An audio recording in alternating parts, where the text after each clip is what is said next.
I've never been called baby so much in my life. It's not baby. It's baby. Baby. Which, and you know what? Baby. Yeah, and I think he was coming to see Dr. John played Hogs. He called it Dogs with a Paws, I remember. He's like, is this Dogs with a Paws? We're like, yep. Welcome to the Mark Romig Show. In New Orleans, we just don't watch basketball. We feel it. And if you've tuned in to a New Orleans Pelicans game on the Gulf Coast Sports and Entertainment Network, you know these two voices. They bring the energy, the insight, and just the right amount of back and forth. These guys bring a championship pedigree, Emmy-winning broadcasting, and years of NBA experience to every New Orleans Pelicans broadcast. As a duo since 2019, they have called the highs, the heartbreaks, and everything in between.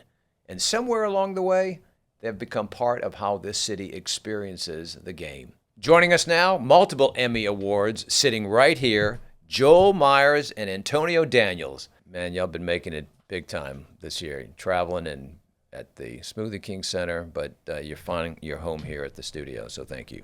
We appreciate it. Yeah, anytime, you know that. Y'all both call the games. I got to ask you, what was your first real New Orleans moment? Your first real, I know this is going to take you back a bit, when you knew you were in New Orleans. I've got one. I told Greg Bensel it was like my first or second year. And I had great moments. I think it was the first year. And I live right down the street from the arena. And I was walking to the game. And a bus stopped, one of the public service buses. He opened the door. And he went, hey! And he wanted to talk about the Pels right away. And all these people are on a bus. But he stopped the bus, opened the door. And it was so genuine. It was like, okay, I like it. It was perfect. It's in the DNA here. Yep. Antonio, what about you? I could go as easy as walking down Canal Street. We'll always let you know you're in New Orleans. But I think back to when I played here, and I had never experienced Mardi Gras before. You know, nothing with it. Never experienced Mardi Gras before. And we played and came back during Mardi Gras. And I remember I tried to go to a gas station, and I tried to go to the grocery store. And everything was shut down. And I didn't grasp the concept. I didn't get it. You know, I got traded from the Wizards here, right? You know, mid-season. So it's like, oh, okay, cool. But then to actually understand, I've obviously heard about Mardi Gras before, but never really understood it. I was never entrenched in it. And that was my first experience with Mardi Gras. Literally nothing. It was Fat Tuesday, as a matter of fact. Of all days. Of all days. It was Fat Tuesday. So I'll never forget, like, oh, okay. So this is what it's all about. And now I get it. That's beautiful. You know, people will hear you on the broadcast, but talk about y'all's relationship off the air. Y'all are in sync off the air as much as you are on the air? Yeah, we think alike when it comes to the game. Now, our music, that's a different story. Correct. Okay, but that's generational. But and cultural. Yes, we think alike. I just sent him videos from Soul Train and from 70s stuff. I don't make it like they used to. Yeah. So, but we met in 99. You know, when I was doing the Spurs, AD was playing in the backcourt for the Spurs. When he wasn't at Tim Duncan's house. True. On a Sony PlayStation or Xbox or whatever it was in those days, because if you needed to find AD, just where's Tim? That's where. So we've been friends truly over 25 years. That makes it great on the air. You can hear it on the air. I tell Joel all the time, we have to take his phone away because he gets in these modes where we're both passionate about the sport. Very passionate about the sport. So on days that we're not actually doing Pelicans games, we're watching League Pass. You know, I have a SiriusXM show every day that I have to keep up with everything that's going on outside of the constant homework. I'm talking about all 29 other teams. So just throughout the course of the night, you know, was that last night? I texted you. Yeah, he texted me last night at 11:30 at night. Well, we were watching games. It was a late game. Technically, I wasn't. I was asleep. But he woke me up. Well, it was a closeout. And a reckless. he was talking about a reckless closeout that happened in the game yesterday, and then went back to the reckless closeout that happened against Derek Queen in the New York Knicks game. Right. You know, so it's just what I think really ties us together is we're different in so many areas, but our love for the sport is parallel. Well, that shows that you can hear it. I mean, that is unmistakable. Yeah, and our love for the city. Yeah. Well, thank you for Yeah. that. Now, you mentioned food just a few Right. minutes ago. I'm going to give you a question. Someone's coming Unfortunate. into the city for the first time, and I know it's going to be like trying to choose your favorite child, but where do you tell them to go eat? You can start. I got a lot. What do we they don't- have to Neither eat? one of us cook. Yeah, So I we tell them- eat out. We're good for the local This economy. is so funny you ask this question. So I have friends that'll come in town, right? Or I have like a volleyball tournament that'll be here, and they'll always ask me for restaurant recommendations. Right. And I tell them, talk to Joel. So I'll introduce my people that come in town to Joel, or I'll text Joel and ask him for restaurant recommendations. I know I can never go wrong, not just in New Orleans, but period, anywhere. But know your personnel, as he says. KYP. Know your personnel, KYP. their budget, what they're looking for. And then you can give them their choice. I have 2 restaurants in the rotation I go to all the time. Okay. And they're going to, lock me out soon. And that's Clancy's. Excuse me, I get choked up. Clancy's and Vincent's. And I Vincent's go back on St. Charles? Yes, Vincent's on St. Charles. Very But good. they make you feel like it's really New Orleans. Yeah. It's like when you go to Mr. John's as well. People are table hopping because everybody knows everybody. You know, the old adage that's like going to Cheers. Everybody Yeah, knows yeah. your name, right? Clancy's, I mean, you're going to get that Vincent's. service. Even if they don't know you, you're going to get the service as if Right. you've been a customer there for many So years. Clancy's and Archie out front at Mr. John's. Come on. Yeah. It's great because this city is all about local restaurants. Yeah. You go to other major cities. Yeah. So Yeah, and they're all neighborhood based, whether it's a French Quarter neighborhood or Uptown or Bywater or wherever, right? it's healthy. It's Yeah. great. So when y'all both, I mean, I got to take you back a bit, but when you first came here, what local dish surprised you the most that you had never tasted before, but then you've been like, this is my go-to now? I got a lot of them, unfortunately. Had you done the crawfish thing Yes. before you got here? like the crawfish boil. Yeah. I literally love that. I love Was that. that something that you It's a party. experienced when No. you had done that before? No, I haven't. I hadn't done that before. Wow. But coming and it's funny now because anytime we just in passing in conversation mention something on the air, like it was a couple of years ago where I had mentioned that I'd never been to a crawfish boil, and when I tell you the amount of invitations that I got to local, and that's why I love this city though. For example, just totally off subject. We were just in Detroit, and our stage manager in Detroit always brings a whole lot of different candy. One of the candies that she brought was Mike and Ike's. So we talked about it on air. Oh, wow. Right? And Joel kept calling them jelly beans. And I kept telling him, Joel, they're not jelly beans, they're Mike and Ike's. 2 completely different things. That's what it says on the Ike and Mike, package. the I before the M, right? Yesterday Ike and Mike. at the game, how many boxes of Mike and Ike's We did had we get? From just I fans started that were eating listening them to during broadcast. the So game, it's- right? Yeah, like the love and Right. I tell you this though, I'm all for another crawfish because I've done a few of them, so I'm all for a crawfish. All right, so I would imagine somebody watching this, you'll be getting some invitations to Hey, crawfish I'm boils. open. You're open. I'm Okay. open. All right, we'll find some time for that. What And about it's, you? It's not the food though to boil. It's the atmosphere. It's yeah. a social Yeah, event. it's sitting around that table. Yeah. If most of the time people are milling around Yeah. and eating and drinking. Or finding that new person at the table who's never peeled a crawfish before and great. helping that person through Yeah, that process. it's more of a party. Yeah. The food's great. Everything goes to the sausage, the crawfish, the corn on the cob, everything that's in there. Beautiful. But it's the people. Yeah. It's all about the people. All right, so y'all travel to all the NBA cities. What makes New Orleans different? And it can be food, the culture, but what is it that you pull together and say? Culture is unrivaled. Like you can go. I have been to everywhere you can possibly think of, and New Orleans is just different.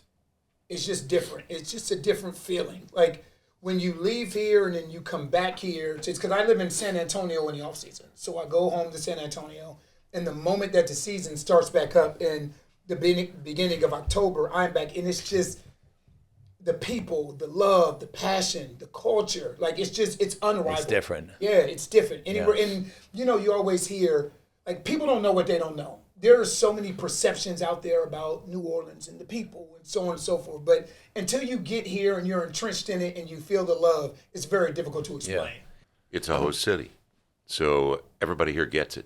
They're genuinely nice to begin with, but then they want to make sure your experience is good. Yeah, that's like you were saying, that when a bus driver opened the Right. door and just started talking to you like you were a long-lost friend. And it's like, I've never been called baby so much in my life. It's not baby. It's baby. Baby.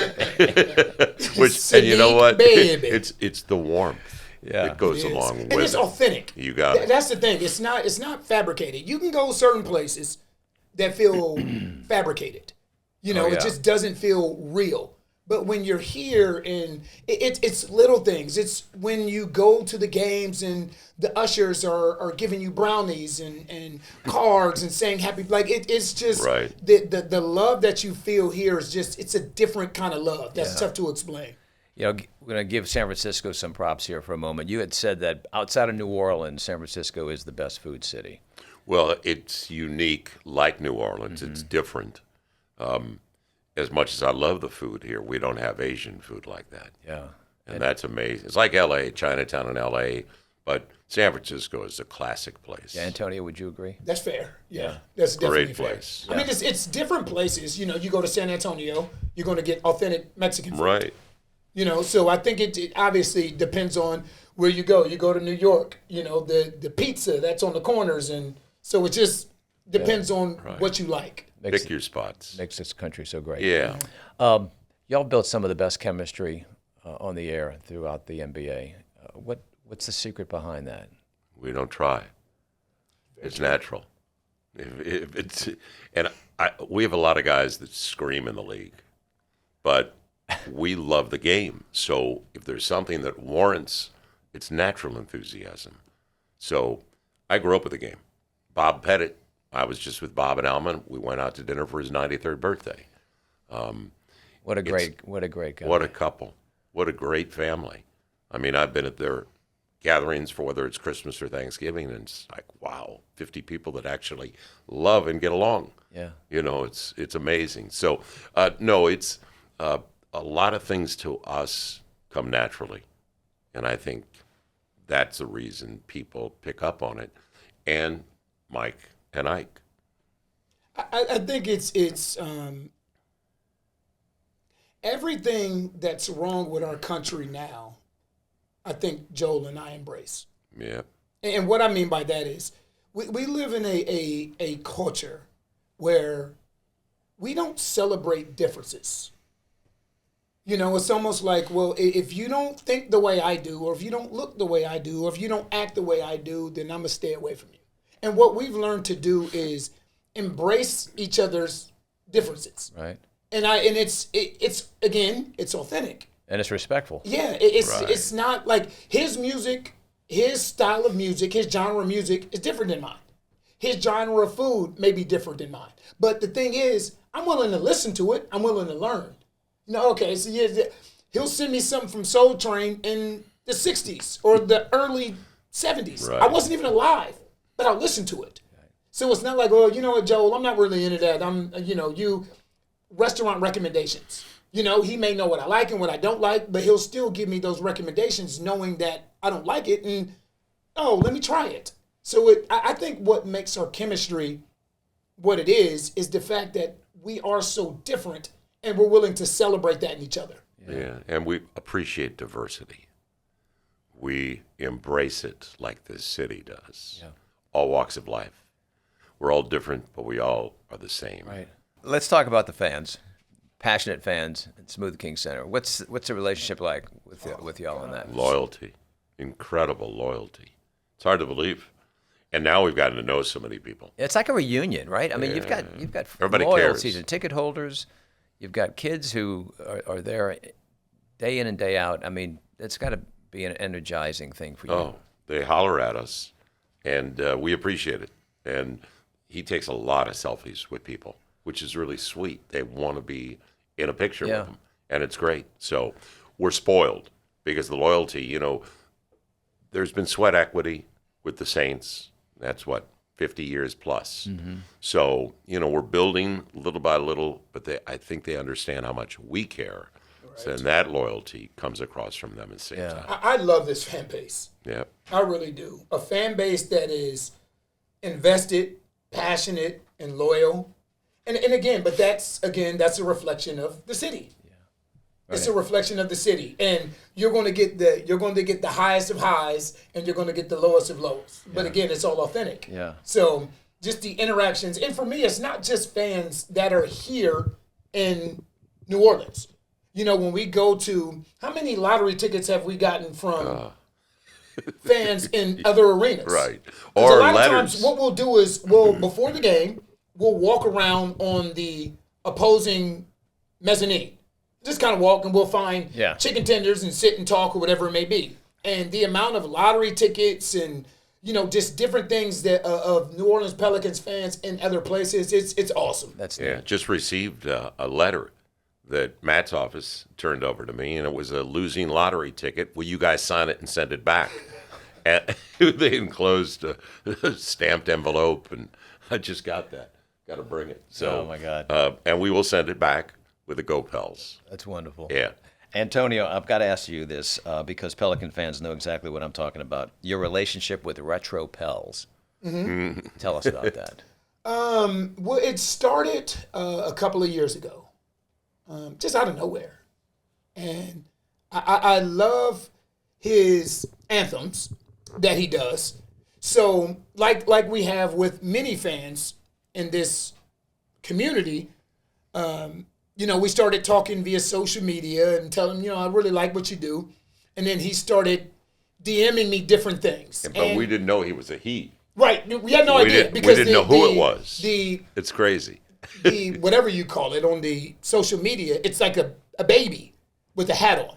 Yeah. So there was a game that we met him for the first time where he comes up and he's like, hey, I'm Retro Pels. It's like, oh, man, how you doing? Blah, blah, blah. So we just chatted. And since then, it's amazing to me how close you can get to certain fans. Right. When his mom passed, he DM'd me and told me about it. And then I even, on the air, asked Pelicans fans and anybody that was listening to reach out and lift his family up in prayer for the time that they were going through. But then when he came back after the passing of his mother, he said, hey, I have the anthem ready to go if the Pels win tonight. This was after his mom passed.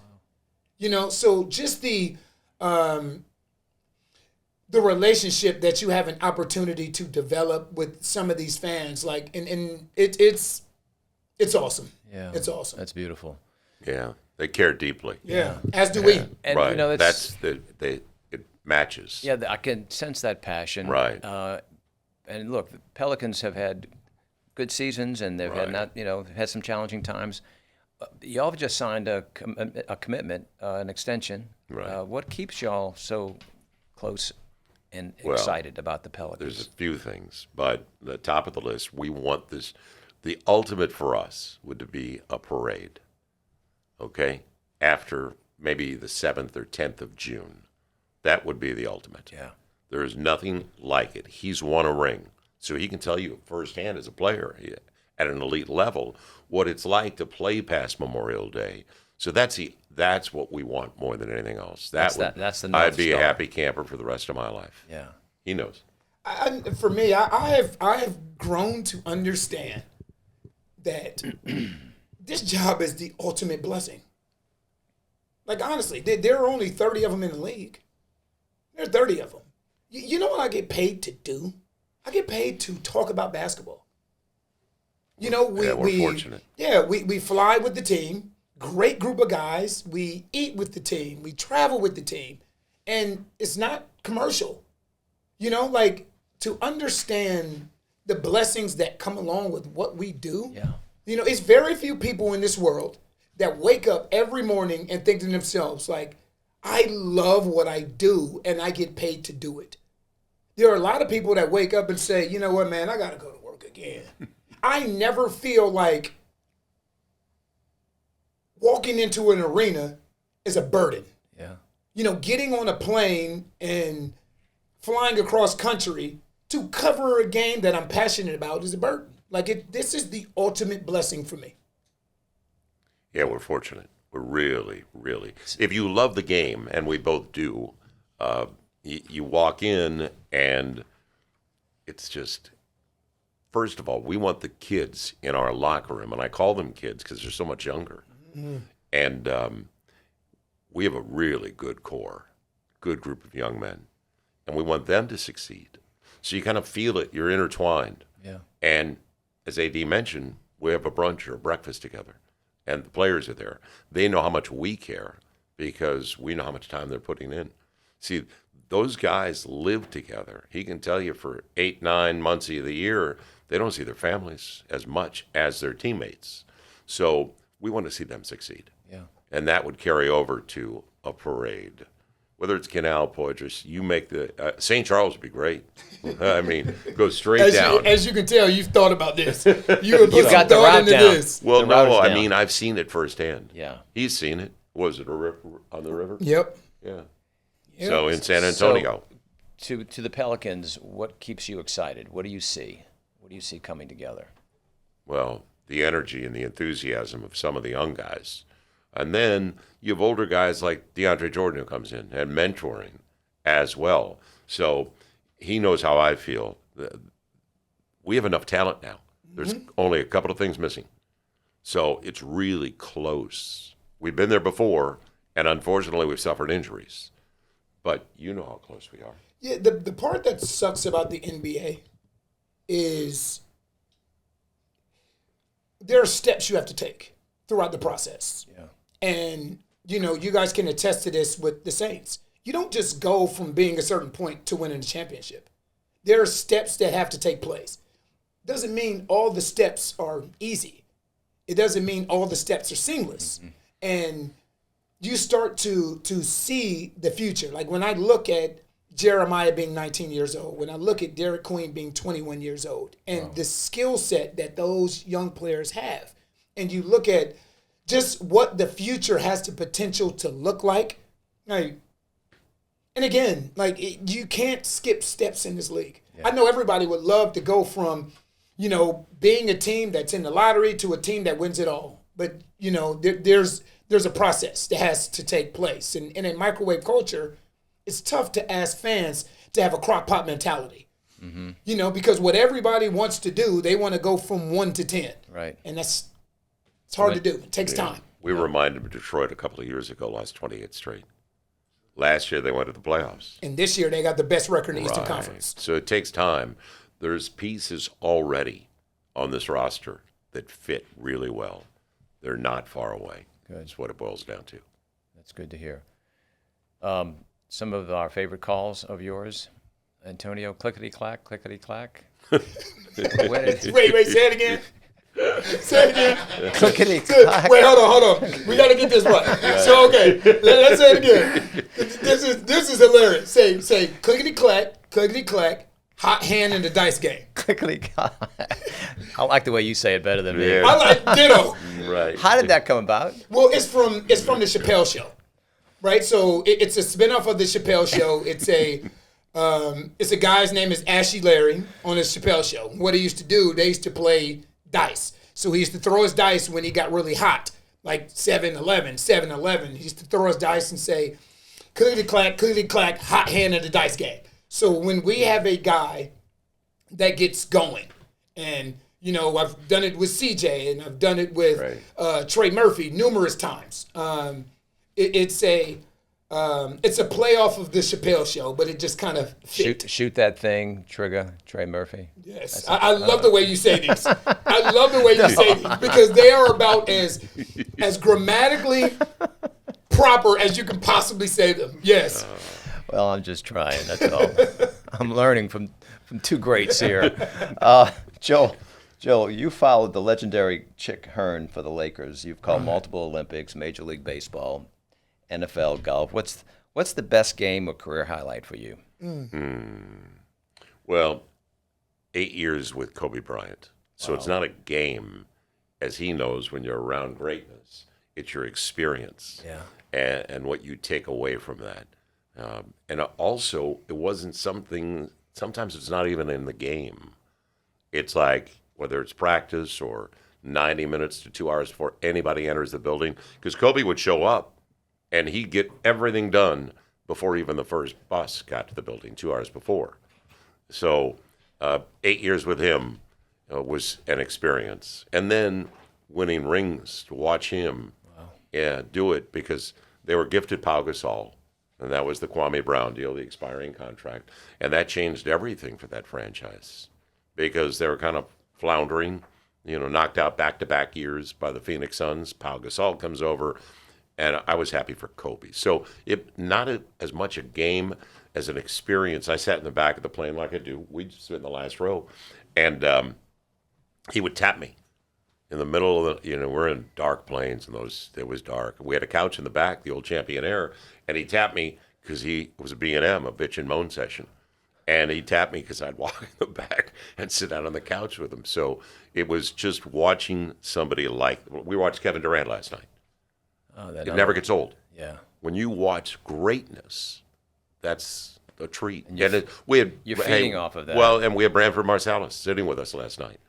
And I mean, talk about elite, talk about gifted, and a great New Orleanian. So, and I watch him, play. I collect, and I have forever. So, it's not one game as much as an experience with. Well, Antonio, and speaking of your experiences, high school All-American, All-Conference at Bowling Green, NBA champion with a 13-year playing career, and now an Emmy-winning TV announcer. When you look back at that journey, did you ever imagine it would take you right here? No, not at all. Like I remember going to, so when you get to the end of your career. Yeah, you wonder what's the next step. Yeah, so you start to think about what's next, because relatively speaking, you're young, Lord willing. Yeah.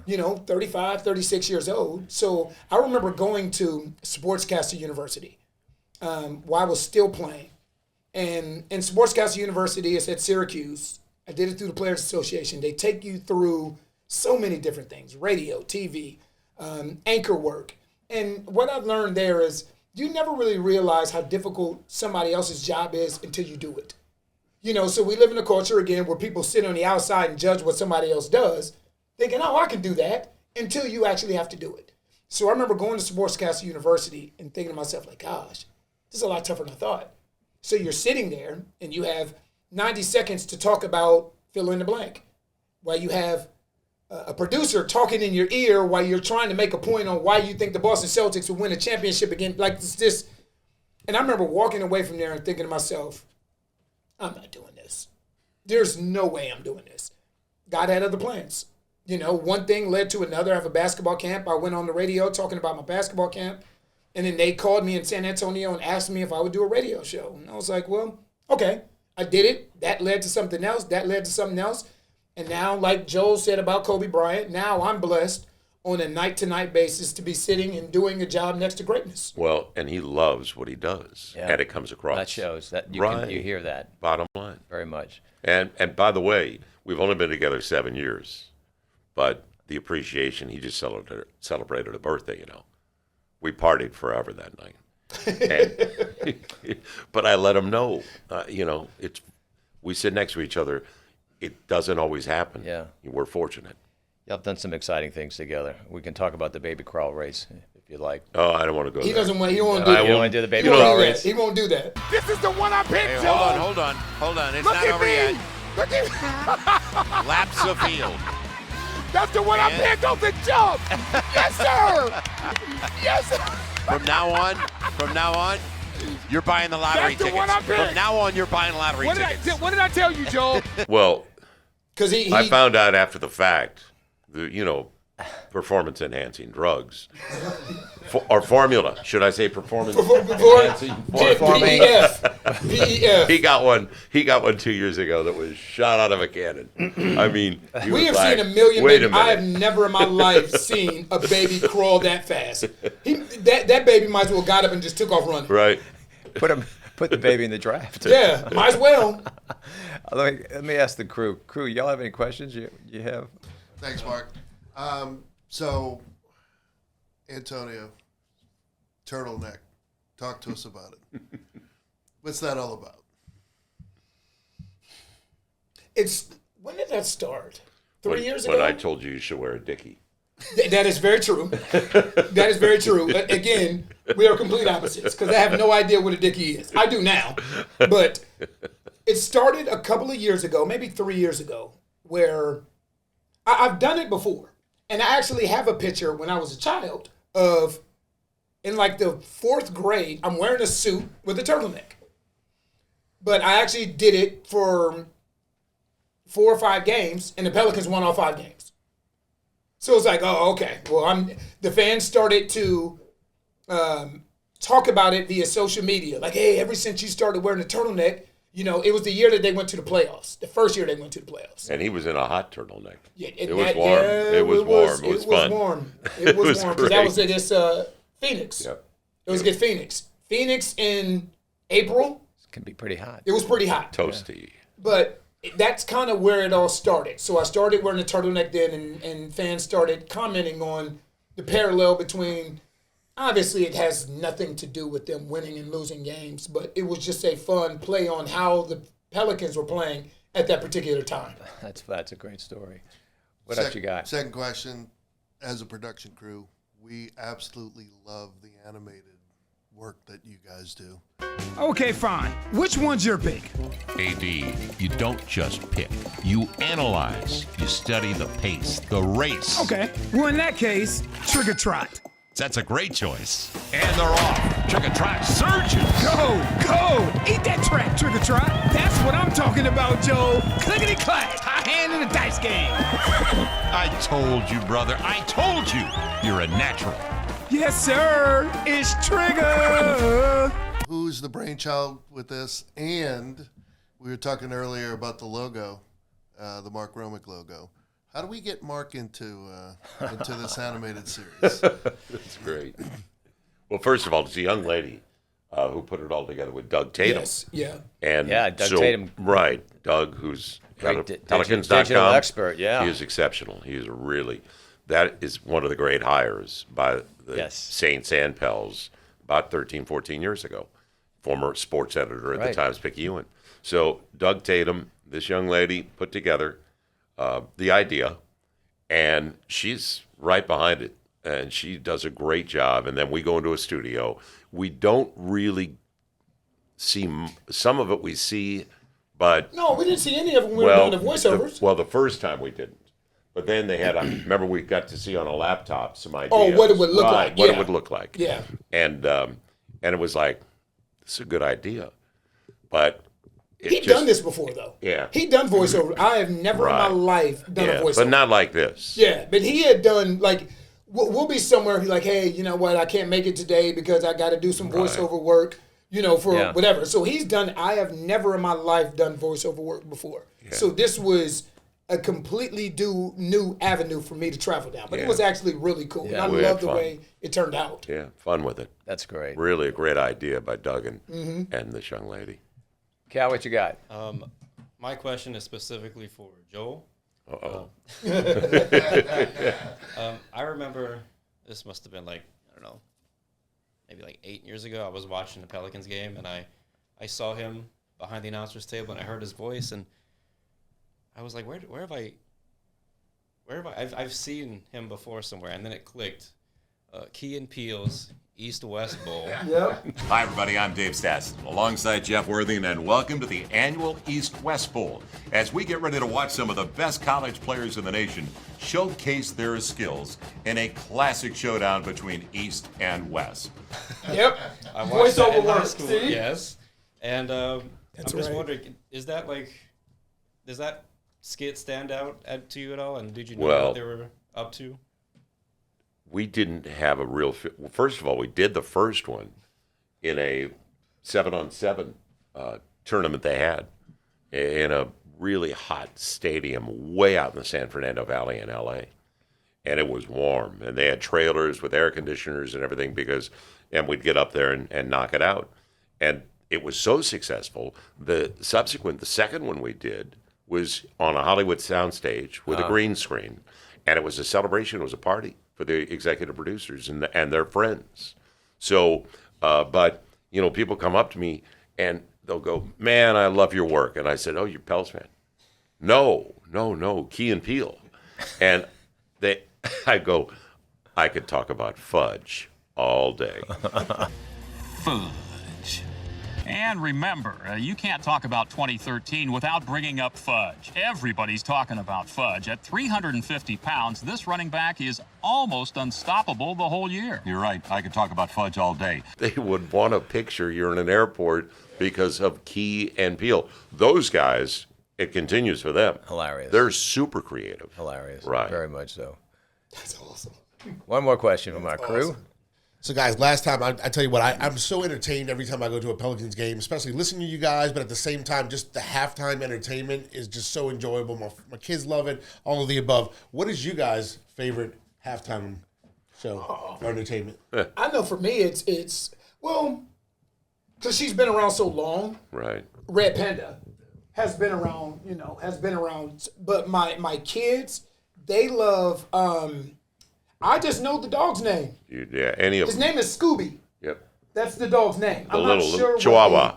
The little. You got I'm not it. sure what that sounds really bad. I'm not sure what the actual performer's name is, but the dog with Scooby that kind of walks on top of the ball and crawls up his back. Yeah. And, Any dog act. that is very true because you Any send a dog. lot. You send me a lot of those too. Yeah, I loved it. I miss having a dog because we travel too much. Yeah. And but the Frisbees, and it's amazing because if you're into dogs and I am, cats, anything like that. Also, the Pelicans have pulled together some of the most beautiful national anthem singers. Right. They're just always. But that's how it should be. Right. This is a city that is built on culture and Good food music. The and voices music here. and that's fantastic. exactly how it should be. All right, so what we're going to do is we're going to go to the official New Orleans questionnaire. This is something all of our featured guests get to experience. Can't wait. So Karnak the Magnificent. let's have some fun here.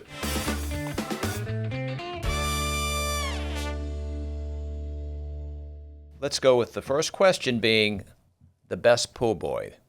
What do you think is the best pool boy? I haven't had a pool boy in a while. I've got two. If you had to build your pool boy, what would it look like?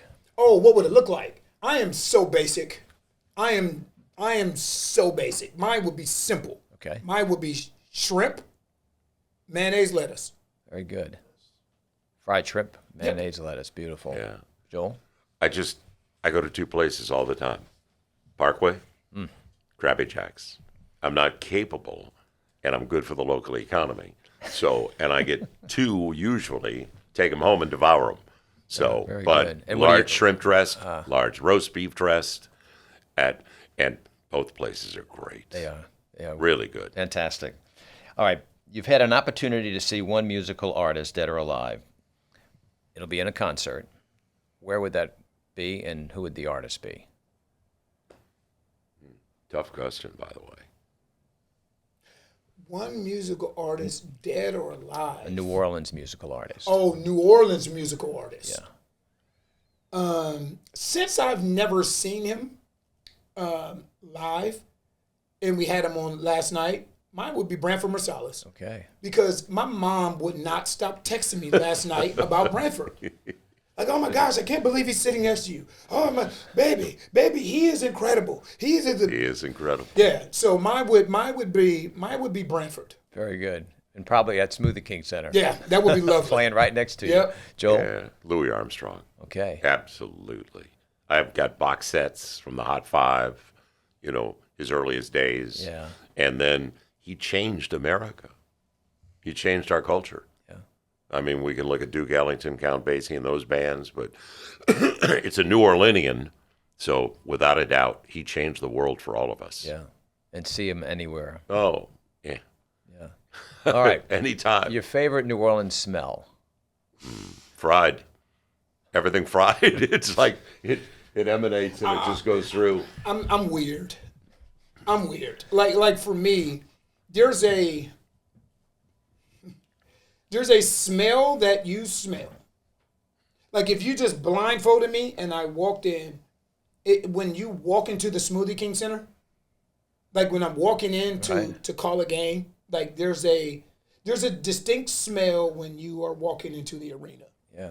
That is it like the popcorn? I can't even explain it, but Section it's like that. 120. It's time to go to work smell. Yeah, but you're a donut guy. I am. He lives on donuts. Wouldn't that be nice if we could get away with that? Pleasure. Yeah. Really? You couldn't tell. I like fritters. He knows. Yeah. That is my guilty pleasure. But yeah, I think it's the smell that when you walk into the Smoothie King Center, it's like let's go to work. That's beautiful. Smell. Mardi Gras or Jazz Fest? Wow. I've never been to Jazz Fest. Oh. Yeah, it's in the middle of the season, isn't it? Well, it's at the End of the hopefully the season. playoffs. Yeah, that's the thing. I've never been. Yeah. I've never. So mine would just be Mardi Gras because I haven't experienced Jazz Fest. Yeah, yet. particularly because you experienced the first Mardi Gras on Mardi Gras Day. Well, Fat Tuesday is special. It really is. That really is, It's yeah. different. But Jazz Fest and what they've done with Jazz Fest in my 14 years is pretty incredible too. To watch Steely Dan and Michael McDonald back to back, and then Michael McDonald come out and join Steely Dan, or watch George Benson on the conga stage with the OJs, or in the days of the Acura stage. Okay, wait, hold on. Yeah. Are you talking about Michael McDonald? Yeah. Like I keep forgetting. Right. Oh, okay. Yeah, Okay. Yeah. Yeah, I was just wondering if that was the same one. St. Louis and Michael Is he? McDonald. Yeah. Wow. He's my favorite St. Louisan ever. Thank you very little. I just read his memoir. Really? I read a lot, but it's always nonfiction. Okay. Yeah. All right, we're going to go to Mount Rushmore for a moment. Who is on your Pelicans, New Orleans basketball Mount Rushmore? Wow. That's tough. Jazz. Oh, you can go back Pete to Maravich. Right. Jazz. Right. Hornets, Jazz. Pete Maravich, Chris Paul, Right. David West. Brandon Ingram.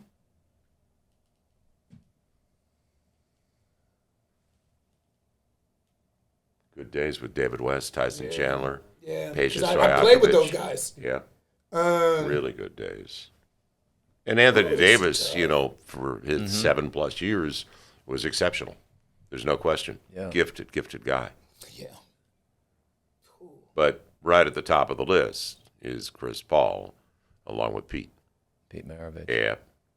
Bottom line. Wow. Okay. Chicken or seafood gumbo? Can I have both? Sure. Okay.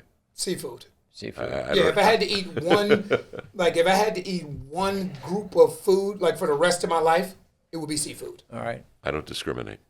Favorite New Orleans movie, TV series? Wow. Your Honor. Whoa. Your Honor. Loved it. Loved it. Bryan Strong. Cranston.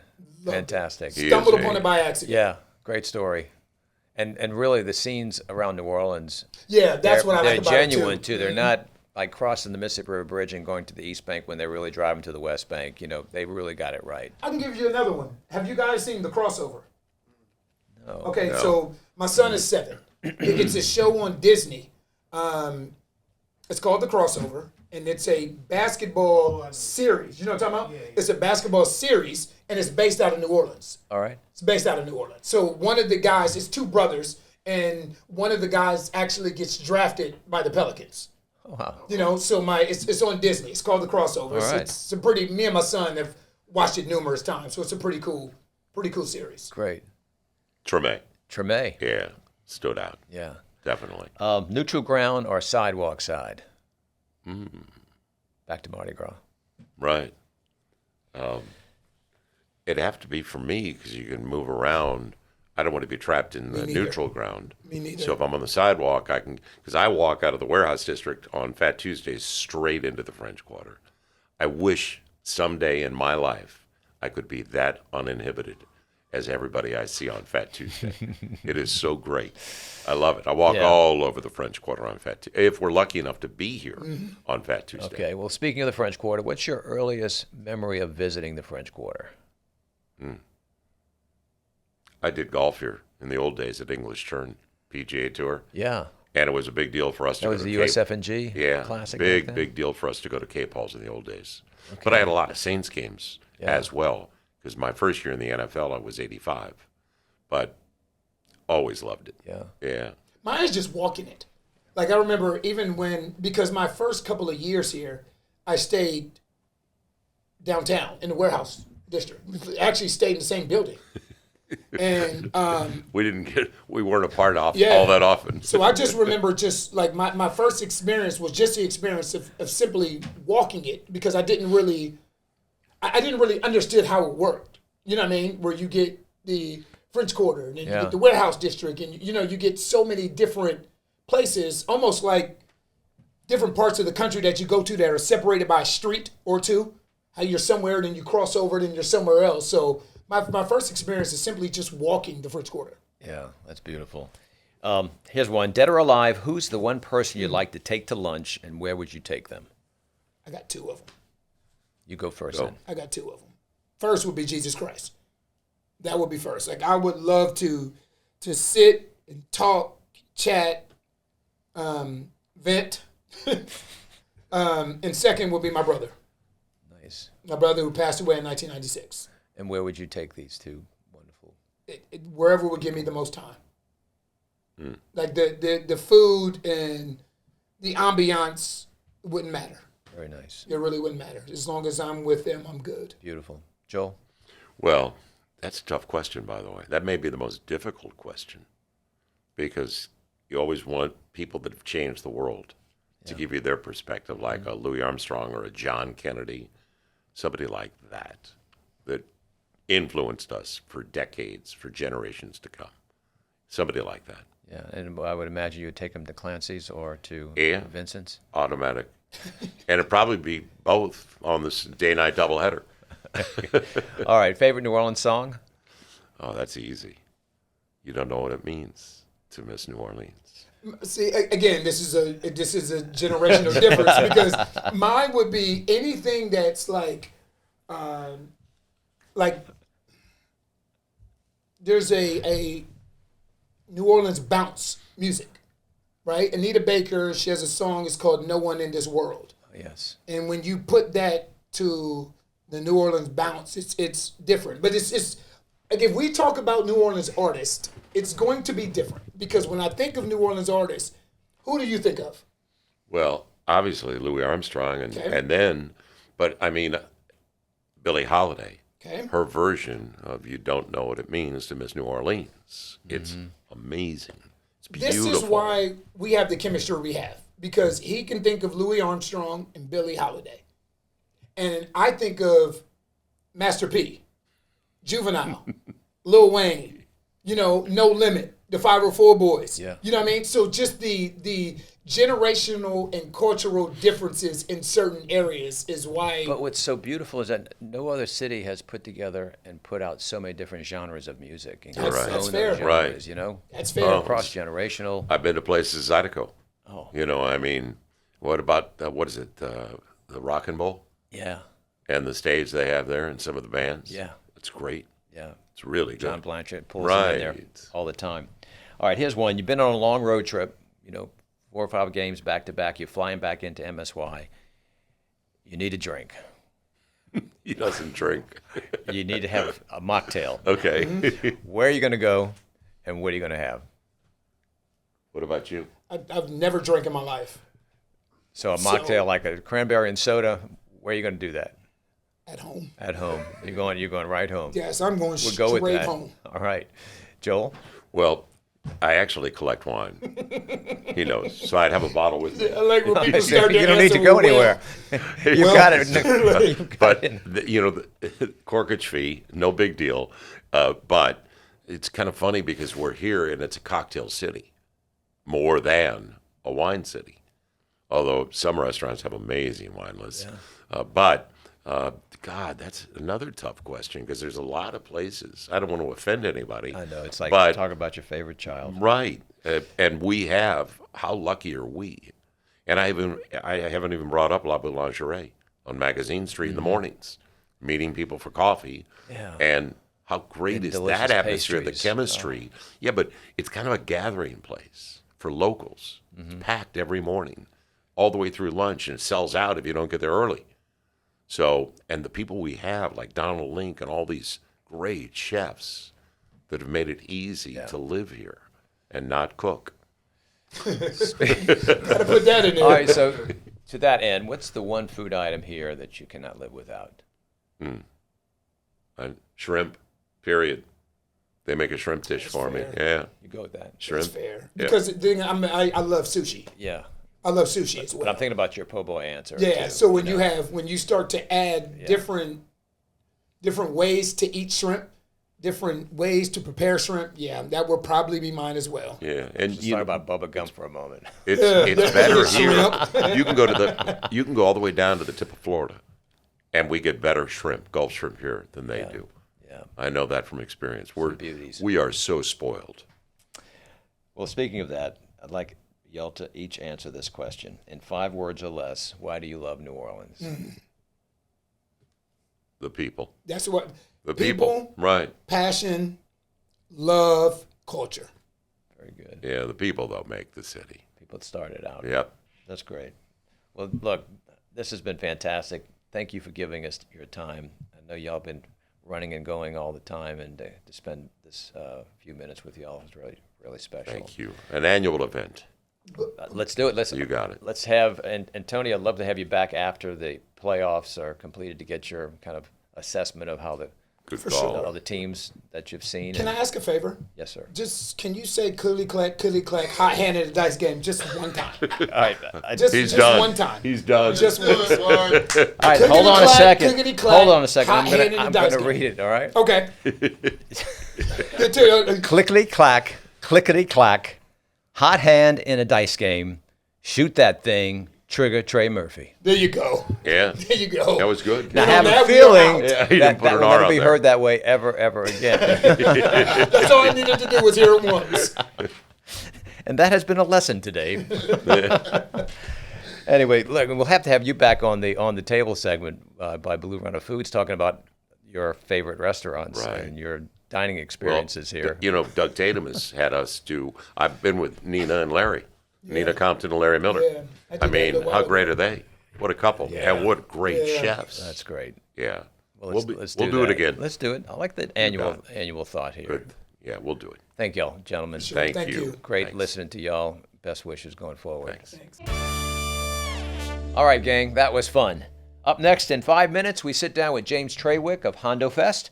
Jay Cicero is also here on the Move the Chain segment to talk about X Games and all the great work that the Greater New Orleans Sports Foundation is doing in the city and the region. And on the table, Becker Hall of Hogs for the Cause will join us later in the show to talk about that great festival. All right, let's get started.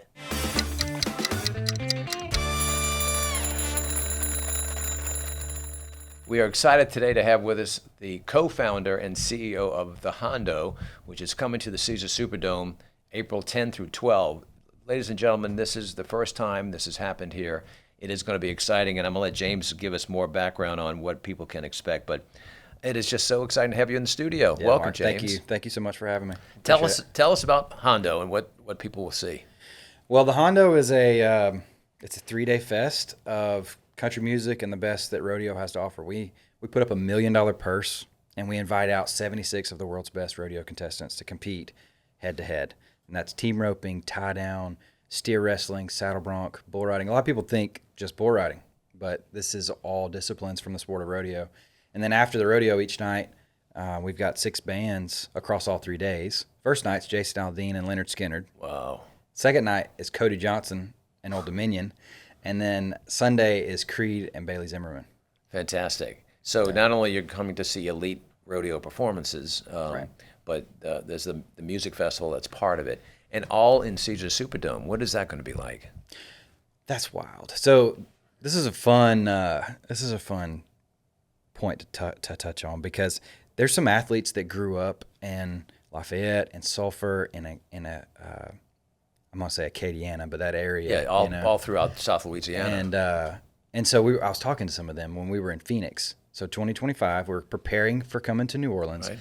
And I said, guys, this is not public information yet, but we're looking at where we're going to go next, and it's really looking like New Orleans is going to be the place. And their eyes got this big because they knew, and in their childhood, whether it be rodeo or ball sports, they were thinking about that, that Super Bowl touchdown pass in the Superdome. Yeah. And now they're going to get to ride a horse and compete in the Superdome. Right? Yeah. And it just never would have thought that would be possible. And it's everybody here in New Orleans that embraced us. I mean, we've got Governor Landry to thank. We've got, Jay Cicero and the Earhart Group, and even you for having us on the show and helping us spread the word. I mean, there's so much about Louisiana that's welcoming. You've got the hashtag Built to Host, and you guys really do open your arms. And so we're forever thankful for that. Well, thank you very much for that. You mentioned some wonderful supporters of Louisiana who do great work, and I know it was a big deal for the Hondo to land here. Absolutely. Speaking of the Hondo, tell us how that all came about. So let's start with the name, right? Everybody wants to know about the name. Yeah. That's Hondo. What is a Hondo? So team rope. I'm a team roper, and you've seen a rope or a lariat, right? What you use to catch a cow with. The eyelet that the rope feeds through that makes it more than just a string is the Hondo. So it's a double. It's a That double. allows meaning. it to go. Mm-hmm. It allows it you to increase the size of the loop or make it smaller. It makes the rope functional, and so it's an easy one to remember. The Hondo, it's a couple of words, right? You can remember that. But then also for the crowd that maybe grew up in the sport or knows ranching, it means something deeper to them. Right. And that was a fun one for us to pick. But anyway, the Hondo began. My co-founder and I, Blake Cody, we're family by marriage. He's my wife's cousin. And no, that's not an Alabama thing. She wasn't my cousin or isn't my second cousin. Let's just get the record straight for that. But it's family. It's family. No, we were swapping war stories, Sunday lunch type kind of thing, sitting around the tailgate. And he had a similar story to mine in that I pursued rodeo, came close but didn't make it professionally. He pursued music, came close but didn't make it professionally. But we both came close enough to where we got a glimpse of the problems. Like there's some real problems with rodeo about, just not presenting the best athletes because it's a pay-to-play sport. You may buy a ticket and you don't know who's going to compete that night as a fan.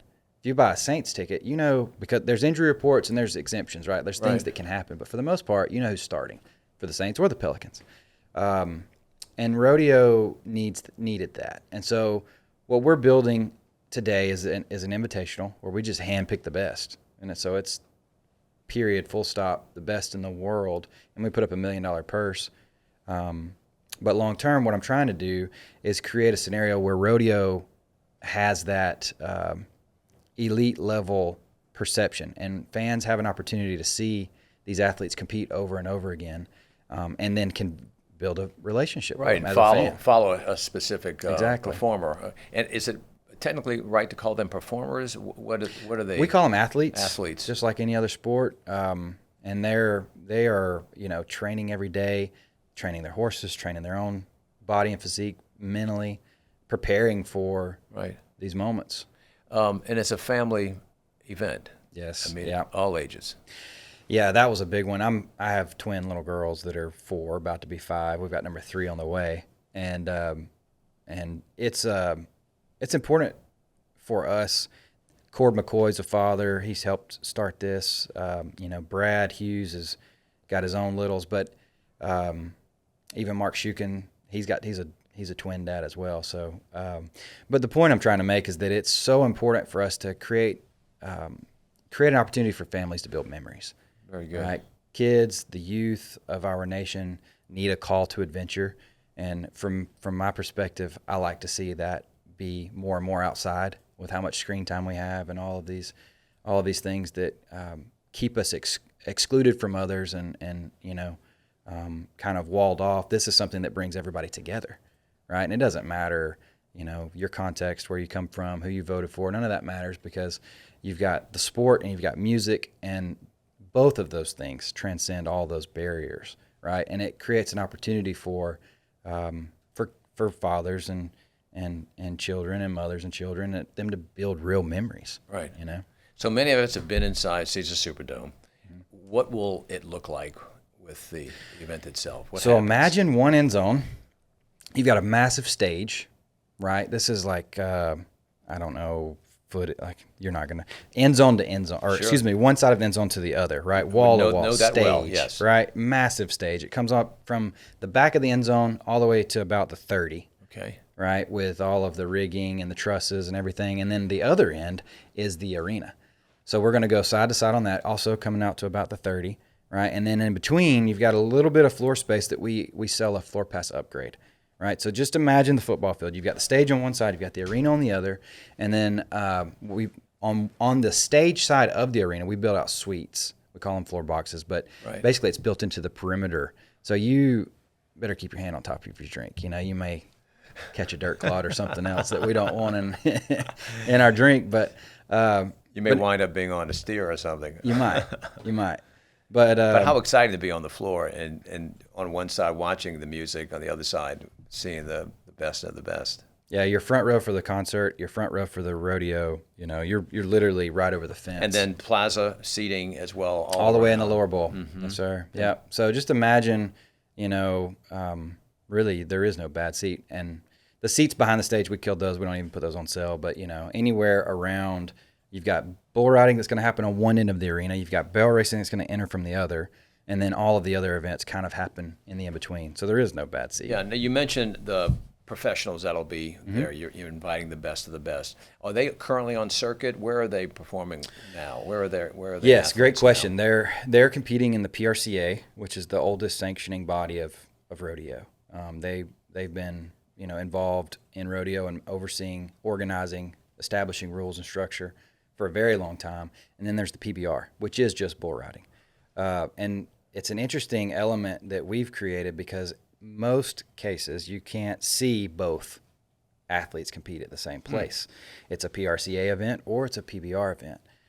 Sometimes they cross over. There will be PBR guys that have a permit to compete in the PRCA, but it's just rare. And in our event, we really try, in bull riding specifically, to split the field. We try to take half the field from PRCA and half from the PBR, so you can see this head-to-head dynamic of who's the best bull rider, right? And there's a lot of people in our world. Is it like the AFL and the NFL? Kind of like that. Kind of like that. Yes. That's fantastic. What sort of crowds do we expect to see coming into this area? Because the Hondo is touching not only the region, but this is a national event. So what are you expecting? Well, we're still learning in New Orleans, Louisiana, and Phoenix. I will say 49% come from out of state, which is wild. This is something that happened in year 2. Year 1, a lot more people came from within an hour and a half. And so I kind of expect that to be the case here. I think people will come from 2 hours out, maybe 3 hours out.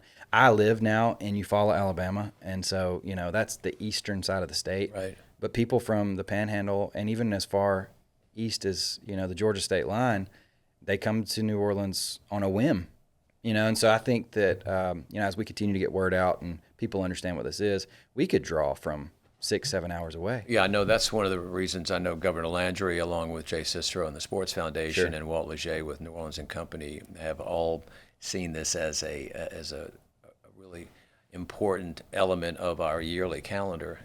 You know, April festival season, New Orleans is on the roadmap for a lot of folks to get in the car and come over I-10. The I-10 strategy, as we call it, or the I-20 strategy, or I-49. But I know there's the hope that it'll draw. And then, of course, the future. What do you see happening in the future? Well, we plan to be here long term. You know, like this is a proving year. You know, kind of get the word out.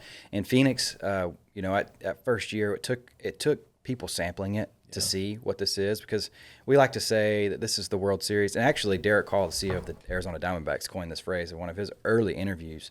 Once he grasped what this was, he called it the World Series of rodeo. Right? This is the best of the best, head to head for their piece of that purse.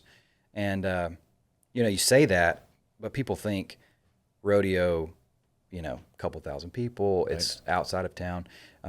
It's not quite as big, right?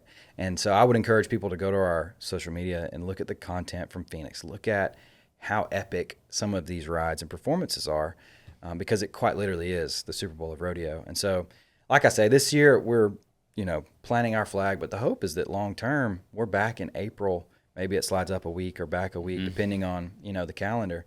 But our intention is to come back year after year after year. And I think we have a really big opportunity. If you see, Rodeo Houston, they've got a 90-year momentum behind them, and they do 40,000 tickets a night for 21 days in a row. I've been to that event, and one of the nights, it is unbelievable. So the experience that I think people will have here at Caesars Superdome will match, if not surpass that, and that's what we're hoping. We certainly have that potential, and I think that long term we can continue to build this, and we can continue to grow it for the community. There's something that's 100% free to the community, and that's how we start our show each day. It's our Street Fest, and so in Champion Square we're going to have food and beverage vendors. We're going to have music out there. We've got Montgomery Gentry, Randall King, and Neil McCoy playing out there, and some local Louisiana acts as well. But we also have mutton busting. So this is where the kids ride the sheep. And this is a lot of fun. That might be my speed as well. Yeah. Well, the girls, believe it or not, are always outperforming the boys at that age, right? They're just tougher. They hold on longer. They've got more grit. Smarter. Yeah, all the things. And anyway, it's quite the sight to see. It's a lot of fun. The kids love it. It's the whole fest is free. So anyway, I would encourage everybody to come out early. That's great. Come see that. All right, so talking April 10 through 12, Caesars Superdome. How else can people engage? Social media, the website, HondoRodeoFest.com. All the information for tickets are there. The floor passes we talked about, those premium boxes on the floor.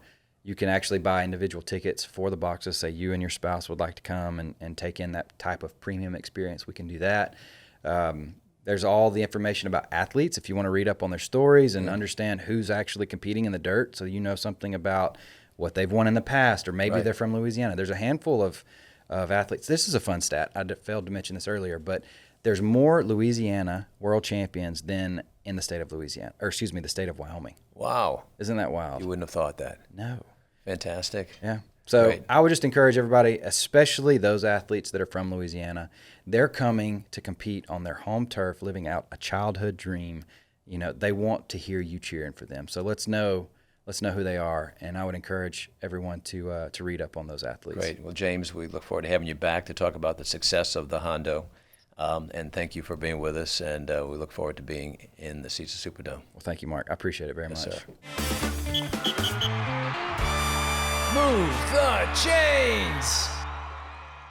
All right, it is time to move the chains. And if you love sports in New Orleans, you know that this city is always in the game when it comes to hosting the major events. From the Saints and the Super Bowl to college championships, and now even the Savannah Bananas bringing the banana ball to town as they did. Man, I tell you what, it was exciting. There's always something big happening here. Helping make all that possible is the Greater New Orleans Sports Foundation President and CEO, Jay Cicero. He's joining us today to talk about bringing the bananas to the Crescent City, some exciting events on the horizon like Hondo Fest and the X Games. Really excited about that. And the ongoing efforts to land another Super Bowl in New Orleans. Jay, great to see you. Thanks for being with us. Thank you, Mark. Appreciate you having me on. Oh, look, and it won't be the last because you've got a lot going on. Always. Jay, tell me, something like Savannah Bananas, that's one of the most talked about teams in sports right now. What is that like for the impact that it brings to the city? They put on an incredible show, and it's something very different. If you remember 33 years ago, showing my age, I was a general manager of the Zephyrs, at UNO. The first 2 years they were here in 1993 and 94. And minor league baseball was all about promotion, was all about having fun, family. This is, these guys take it to an all new level. And it was just an incredible show. And what they did in the Superdome was so much further along than we were 35 years ago, or minor league baseball was 35 years ago. I mean, it's not your grandfather's baseball, is it? We had the famous chicken, and he was fantastic. He used to sell out stadiums all over the country.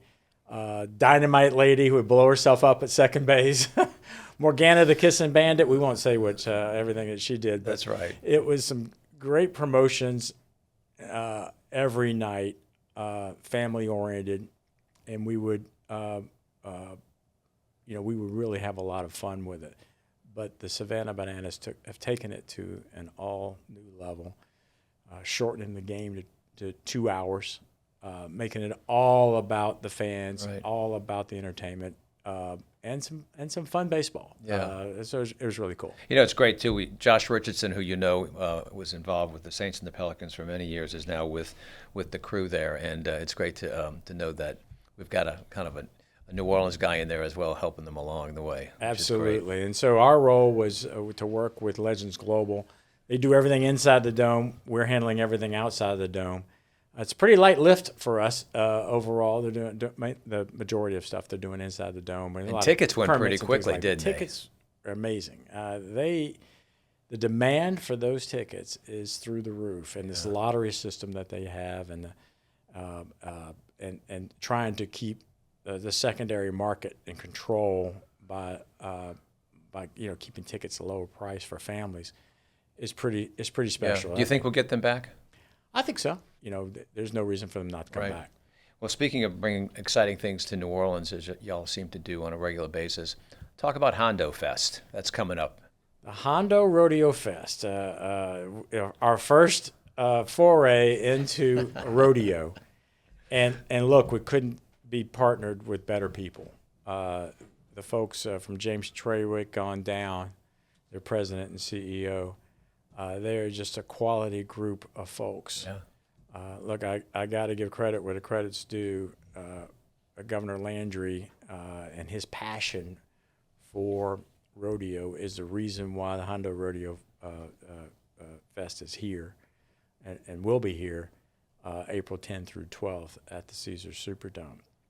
So picture, rodeo on half of the floor, and then the other half of the floor is a large concert stage. They've got an incredible amount of music, and it's the best of the best as far as rodeo athletes are concerned. I've learned a lot about rodeo in the last several months, but these folks are really trying to do it the right way. Yeah. It's really going to be a fun event. Yeah, again, it's family-oriented as well, and what we like about it, and I'll speak from the New Orleans and Company standpoint as I know as a board member of the Great New Orleans Sports Foundation, it's going to be a regional pull, and maybe even more than that. I mean, people who follow rodeo, and particularly these elite performances, they'll come from all over. We're counting on it. And it's indoors. It's which indoors. Is even, you're not dealing with a weather issue, and right. You've got music and all sorts of other great things involved. Big name concerts every night, and tickets start as low as $45, and that includes the concerts. It's and so it's again, if you picture again that floor, one side is rodeo, they're going to have a row of floor suites across the let's say the 50-yard line. So you'll sit there and look out one side of your suite and see the rodeo and turn directly around and be front row for the concert. Pretty good. And Caesar Superdome always provides a great experience for whatever you're watching there. So absolutely, it'll be fantastic. Absolutely, and we hope to have them back in the future too. I think there's a very good chance of that. Speaking of exciting events, the X Games. You recently announced that with a crew, and tell us about the X Games and what we can expect this summer. We actually started working on this 8 or 9 years ago. Wow. Believe it or not. When Sam Joffrey, who works for New Orleans and Company, worked for us back for 25 years, he was with us. We put together a proposal along with New Orleans and Company. I'm not sure it was New Orleans and Company at the time. Probably the CVB. Probably the CVB to attract that event. We were in the midst of getting all the commitments. Then X Games was owned by ESPN. They went through a transition of a couple of owners. Right. The Dome had plans of going through a major renovation, which they completed now last year or 2 years ago in preparation for Super Bowl. And so to be able to get them back 8 years later in a different format, this is a team format, which is way different than what you've seen on television. These individual athletes will participate as individuals as well as being on team. But the team formats are going to make it very interesting. I think it's over 20 hours of live broadcast on ABC and ESPN. And this has really got a worldwide audience. It does, and it's a level of visitor that we've never really attracted through a sporting event. And my 30-something years in being with the Sports Foundation, and so it's kind of like Hondo. Hondo's a different audience. X Games is a different audience. Skews a lot younger. Action sports oriented. The athletes that we had here, and they were fantastic. And one of them, there's a 13-year-old young lady who is a champion skateboarder. Yeah. All she wanted to do was go through the ramps of the Superdome, and she did for a little bit. I don't think the Dome folks were like that very much, liability-wise. But she just all she wants to do. And is she's skate. got a great following, and so She does. you're developing an audience too that's being exposed to New Orleans as a destination. Right. And speaking of that, we have become known as a great host city for major sporting events. Why is that, Jay? What has caused that to happen? I think a lot of it has to do with our infrastructure, not just our physical infrastructure, but when you talk about the relationship between the Sports Foundation, where we serve as the leaders of a host committee or a local organizing committee or an event. You're like the convener. We're the convener. Yeah. Everything kind of goes through us. It falls on us a responsibility for the fundraising and the operations, but I'm getting back to your question. It's because of the infrastructure of the partnerships that we have with New Orleans and Company, with Legends Global, with the hotel and hospitality community, with service providers here in New Orleans, the convention center. When I say it's true partners, they understand the mission that we're trying to accomplish. There's flexibility associated with that. And we're always looking out for their best interests, and they're always looking out for our best interests. And when you have that type of relationship where everybody's working together, it's way different than other cities. And I think that's where our strength comes in. And I think the organizations realize it's not like it's a one-stop shop, but they know with you and your leadership and the Great New Orleans Sports Foundation, it all comes together, and they don't have to be meeting with separate organizations. As we said earlier, you're the convener. And your experience, I'd like to talk a little bit about that. You have directed several Super Bowls. 4. Yes, 4. The last one, spectacular. You hear around the NFL that it was the best Super Bowl ever. And we do that so well, and we hope to be able to do it again. What are the prospects of that? And I know there's probably a lot of conversations that go on behind the scenes that I will not be privy to, but what can you say about the activity around that process? Well, let me start off by saying it was a huge team effort. Yes. Okay. Everybody had a role, and everybody had a major role. I mean, it took that type of citywide and statewide effort to make it what it was, and we were happy to play a major role in leading that. But without the support of New Orleans and Company, the state of Louisiana, the convention center, thousands of volunteers, City Hall, they actually did a really good job over Super Bowl. Yeah. The state of Louisiana and their Louisiana economic development with the Opportunity Pavilion, Louisiana Opportunity Pavilion that they had next to the between the convention governor and Secretary Bourgeois, the work that they did to attract major corporations here to take a look at Louisiana during that period. The governor and he's an excitable guy as it is. He was so excited over Super Bowl to have this type of platform. Right. And Susan Bourgeois, like you said, in Louisiana Economic Development, they knocked it out of the park. But, the prospects for the next one, Mrs. Benson and the governor, speaking of the governor, flew up to meet with Commissioner Goodell to talk about, being invited to bid. Apparently that was a very successful meeting. The NFL has not awarded 29 and 30 yet, and we're looking at 2031 and have been for a while. It's no secret. And hopefully we'll be next in line to be invited. So invited to bid. Invited to bid. You have to invite to bid, and then you go through a long process. Right. So we haven't received bid specs or anything like that. You're used to that process, We're aren't you? used to it. We have probably bid on 6 Super Bowls, I believe, maybe 7, 6 Super Bowls. We've lost a couple in there. But, that process is long and arduous and takes a lot of commitments, financial commitments as well as operational commitments that if we're awarded it, if we win, if we're bidding against another city, we don't even know if we're bidding against another city. Nothing's guaranteed at this point. If we get to that point, then we'll put the show on again, and hopefully it'll be even better than 2025. Right.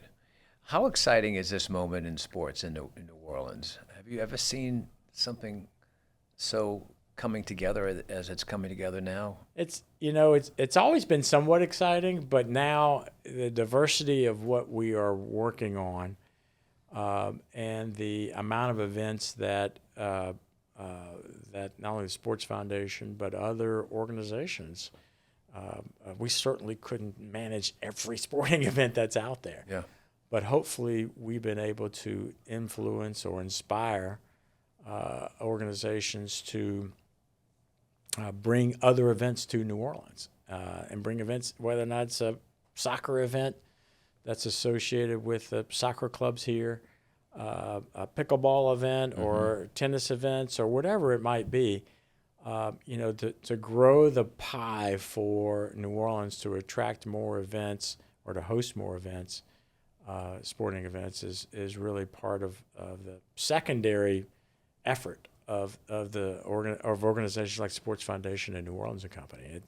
We all rising tides, and that's what we really want to strive for. Events coming and going, but we're getting back into, I understand, the marathon business. You just made a major announcement. What is it? It's called Every Women's Marathon, and we partnered with a great group, Melaine McCormick, who used to be here. She's actually from New Orleans. Who used to run the Rock and Roll Marathon when it was here in New Orleans. She managed it for them. And she has started this event that has run 1 year in Savannah, Georgia, 2 years in Phoenix. And this will be the first year, and it's actually be in February 28th of 2027. Great. 95% of the participants are from out of state. 97% are women, although it's not just for women. So far, that's within the sign up. So it's the largest amount in their history to sign up this quickly. And so it shows the brand of New Orleans really pushes a lot of marketing. And so we're very excited to have them come here. And again, if they come, it's just like Hondo Rodeo. If they do very well, then hopefully they'll come back for 2028. That's amazing. And running through 300 years of history has got to be an interesting prospect. It will be. It will be. And so it sounds like we'll have over 10,000 people running. I think they're going to cap it at 10 to 12. So that'll be an amazing. I think they could do more. Amazing day in New Orleans. In Rock and Roll, I think at 1 year we had 20,000 runners in it, but that wasn't the full marathon. Yeah. This right now is only going to be a full marathon. When marathoners come, skews a little bit, higher level of income, family oriented, and people travel with them. Right. Especially if it's a female runner. The family going to come cheer. Yeah, and what's good about this is that they're not just coming for the day of the race. They're going to be staying a few days before and probably recuperating a few days after, which is what we're hoping. We think I know New Orleans and Company is hoping for that. The hotel rooms are trending very well so far. That's terrific. What else is ahead of us? What do we see that you can speak about? We're working very closely with our good friends at the Sugar Bowl on the College Football National Championship game here in 2028. And so that'll be a fun one again. Do you liken that to a Super Bowl type of outing? And more of a men's Final Four. Nothing really matches the Super Bowl. It's hard to compare anything to that. But I'd say men's Final Four. But sort of that footprint. You'll have activities for the week. Yeah, the footprint will certainly be similar to a Super Bowl. Right. as far as every facility being used and the convention center being completely used, et cetera, all the special event facilities, thousands of volunteers. There's a lot of comparisons, frankly. The size of it and the spending associated with it is not near what Super Bowl is. But, again, nothing. Yeah, college football is its own unique. Yeah, it is. And that's brand. and it's like, and you say men's Final Four because it's about the fans of the teams that are here. And it makes it a very different event than a Super Bowl. Super Bowl is very corporate. There are some fans of the two teams here for Super Bowls, but it's mainly about a corporate traveler who goes every year or is a guest of one of the sponsors. For college football championship game, men's Final Four, it's the majority of people here are fans of the teams, and that makes it very special. In some ways, I like it even better than a Super Bowl because it is so much more exciting. Yeah, and then the work that you've done with the New Orleans Bowl, speak to that. That is many years. We will be in our 26th year this December, if you can believe that. Congratulations! Thank you. It is something that the only event really on our calendar that is every year, and has been now again for 26 years this year. And so it's something really that we have control over. Whereas the other events that we work on, it's somebody else that owns it. Or you're bidding for it. Or you're bidding competing for it. And and we're at their beck and call. And if we wanted to have 3,000 youth kids come to their event, we may not be able to do that. Right. But for New Orleans Bowl, we're able to do almost anything that we want to. And it hits New Orleans' calendar at a really great time, right before the holidays, the Christmas holidays, and the city, needs the business at that point in time. So absolutely, again, your economic impact mission gets achieved very well with that organization. Right, and look, efforts. Similar to the reason why the Sugar Bowl was created is to create tourism during the holiday time period. Now, you can't compare New Orleans Bowl to the Sugar Bowl. I mean, we never have. Sugar Bowl is an icon of bowl games in the United States. But playing its role as we've got a great regional bowl event. But other events that we're looking at in the future, we're going to be looking at the men's and women's Final Four here, starting in August for 2032 through 36. So that bidding is that far out. It is that far out, and I'm sure the competition is that great. And there are a lot more new dome stadiums coming into play in the next several years that are going to be major competition for New Orleans, for the men's Final Four, for Super Bowls and WrestleManias and other events that are out there that travel around the country each year. It's something that we're going to have to keep our eyes on and really push New Orleans for what New Orleans really is. It's the most incredible place in the world to host an event. Again, the consistency will never change as it relates to us being a walkable city. Like you said, the infrastructure, we have it in place. That's not going anywhere. No. It'll always be that way, and I think it'll continue putting us in a position as a Crescent City that is built to host. Right. And with your leadership and your team's leadership, we deeply appreciate that. So keep it up, and look forward to having you back to talk more updates on some other great events coming down the pike. Ladies and gentlemen, Jay Cicero, President and CEO of the Greater New Orleans Sports Foundation. Thank you for coming in. Thank you, Mark. We've got exciting times ahead. Absolutely.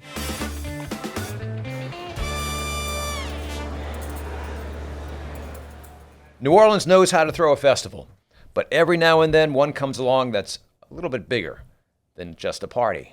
Hogs for the Cause started as a grassroots gathering of friends, food, and music, and has grown into a nationally recognized event raising millions of dollars for families battling pediatric brain cancer. Joining us now is one of the co-founders and CEO, Becker Hall, here on the table, sponsored by Blue Runner Foods. Becker, it's great to have you. Always a pleasure, Mark. My pleasure. Okay. And it's a pleasure for me always to see you. I've got to start here. Your bio reads not like a CEO.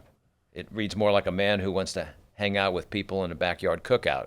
You talk about reverse sear steak cooking technique. You're an elite hydrator, Merlot, 3 last names, and you're a staunch proponent of all of that. You want to start at hydration? Well, let me also ask you about, you had a cease and desist for quoting MC Hammer. Yeah, in my signature, that's correct. Yeah. So, yeah, you can pick up any one of those topics. And Well, go we can from start there. with Hammer. So when we began Hogs, what it was is just trying to get all of our friends together and do that backyard barbecue that you alluded to. You know, our first year was on the fly, but I would just sign off. No, it wasn't just on the fly. It was actually physically on the fly. Yeah, it was physically on the fly. Yeah. At Audubon. At Audubon. But I mean, that's how we recruited people, is basically via email those times. This was kind of, you know, there was a little bit of Facebook, but it was really just still a very personal connection to everybody. And I like to sign off my emails as Becker, please hammer, don't hurt 'em, Hall. So, you know, Hogs was always so big, and, you know, we went after the NFL. We went after the big names quickly. And, you know, the Hammer family was not, you know, to anybody with the hammer, the world's a nail. So when they saw another hammer coming in there, they were like, this guy. They literally saw this. I don't know what happened, but something got back to me and said, you know, you might want to remove this from your signature. And that, to us at Hogs for the Cause, it's like, if you're going to threaten us, we're going twice as hard. But, you know, those follow-up albums from Hammer just didn't hit as hard as Hammer Don't Hurt 'Em. So I didn't really have much juice to go with after that. You were being kind at that point. Yeah, it's like, well, I'll move on. All right, let's go back to the beginning. What was the impetus behind this gathering of a group of people, friends of yours, to go to the Fly? Sure. So, you know, the origin story of Hogs, and, you know, my co-founder Renee Luop and I, we grew up together. We were neighbors out in Metairie, and he had 2 sisters. I had 2 brothers. So, I mean, he literally spent more time at our house than he did at his house. So he was pretty much our third brother. And we both went to Jesuit High School here locally. Somehow Renee was elected president of that school. Really, Renee? I mean, even Jesuit has regrets in life. Yeah, Renee. Must have been a bad year. But, you know, so when I went away to college, I went to the University of South Carolina.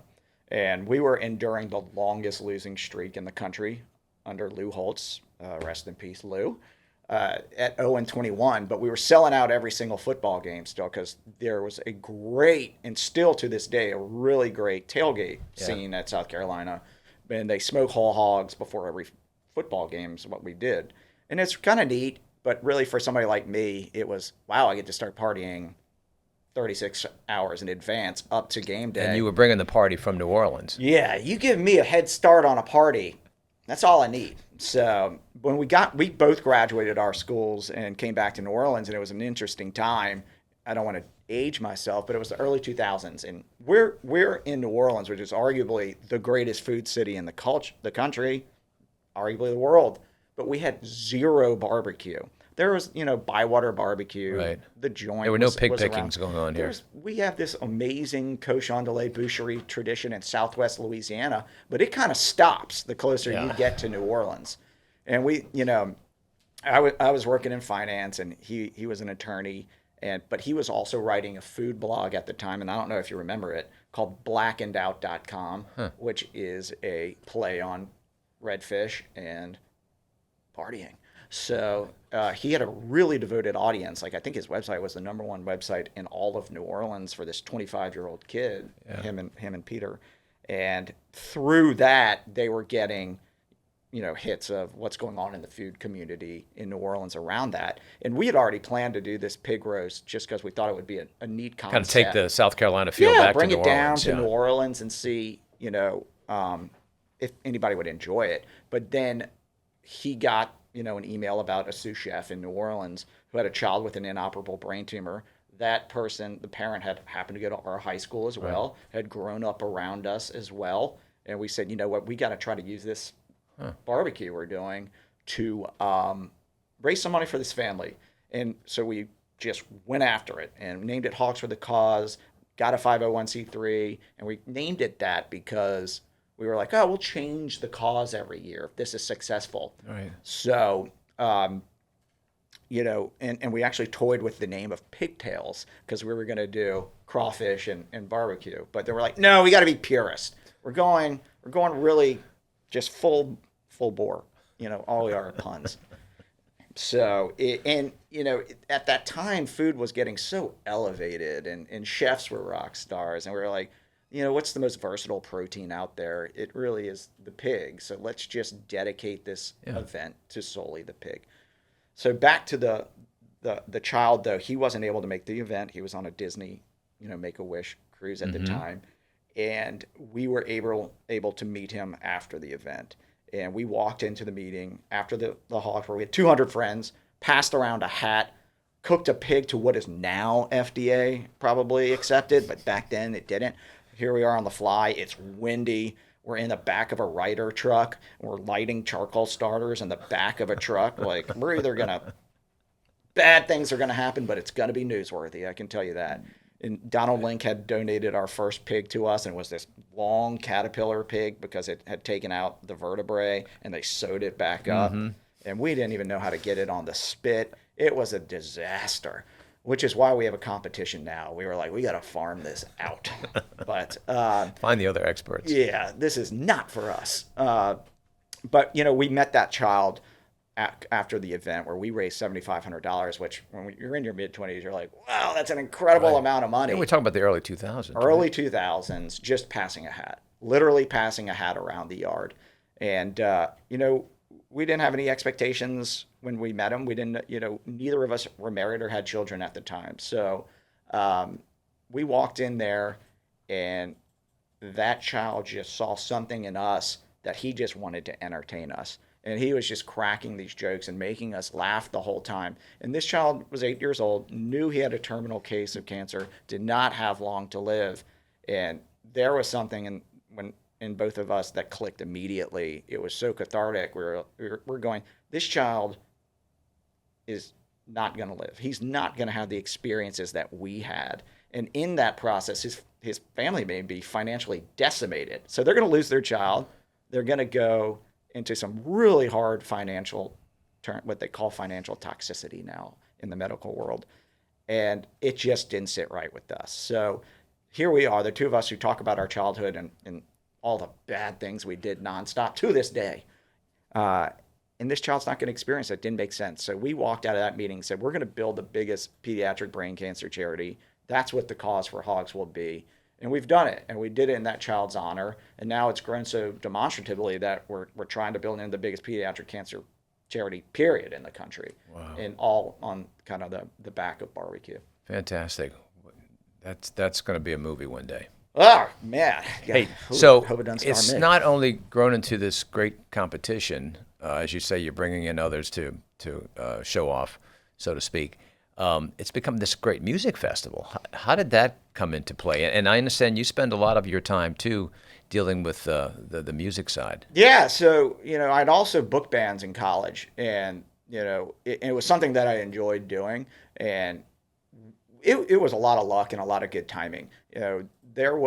We were fortunate to be able to position ourselves to kind of kick off festival season in New Orleans. It's New Orleans. There's always a ton of events, but there was still a little bit of an opportunity there for another big one to come in. So, we didn't say, oh, we want to be what we are today that first year, but by the second or third year, we saw the opportunity to bring in stages and bring in acts. And we knew that we kind of had to differentiate what we were because there's French Quarter Fest, then Jazz Fest. So, we were like, it's barbecue. Let's go in that Americana angle. And, a lot of those bands weren't traveling through New Orleans. So it gave us a really good position. Yeah. So, we've got Mardi Gras we get through. Yeah. And then, as you say, we get into that early part of March, and we're looking to get geared back up with the music. So now the site itself you can explain that to us. How is it laid out with the stages and the competition points? So, as you may know, we've endured a lot of challenges getting to where we are just because of the wonderful weather of New Orleans in the spring. We were branded as basically a lagoon fest for a long time. I remember those days at City Park. We took on two of the worst post-Katrina storms our weekend of Hogs since Katrina, still. But still raising money. But still crushing it on the fundraising side.